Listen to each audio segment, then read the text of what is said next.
কত কোটি টাকা ব্ল্যাক মানি করবে এটা জানার জন্য অবশ্যই আপনাকে ব্ল্যাক মানি দেখতে হবে। সেটা তো আপনি লিস্ট দিতে হবে দর্শক। না দিলে তো শেষ, তাহলে তো আর শুটিং করে এত কষ্ট করে লাভ নেই। এটা জানার জন্য অবশ্যই সবাইকে আপনারা যারা আছেন দেখবেন, তারপর তো আমরা পূজার সাথে এবং হচ্ছে রুবেল ভাইয়ের সাথে কাজের এক্সপিরিয়েন্স। রুবেল ভাই ছোটবেলা দেখছি, ভাইয়ারও ফ্যান আছে।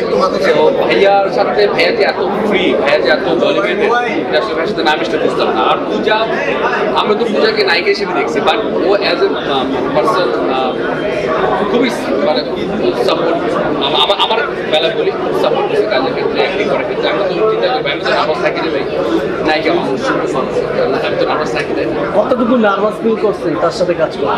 দেখুন না সেটা আপনার মুখ থেকে আমরা শুনতে চাই। যেদিন থেকে আপনি মিরাক্কেল করেন সেখানে দেখলাম শ্রীলেখা ম্যাম আপনারা অত্যাধিক পছন্দ করতেন। পছন্দের কারণটা কি ছিল? ভাই একটু কেন বেশি একটু এক্সট্রা মানে আমি জানি না কেন শ্রীলেখাতে আমাকে পছন্দ করতেন, হয়তো পাশাপাশি হিসেবে পছন্দ করতেন। আমিও শ্রীলেখাতে করন্দা, গণিতা, আমার মিরাক্কেলে যারা ছিলেন মির্দা, আমাদের শুভমতা, সবাইকে তো আমাদের কুমার সহ সবাইকে তো পছন্দ আমিও করি। আপনি শ্রীলেখার দিকে মিস করেন কিনা? আপনি মনে করা দিলাম।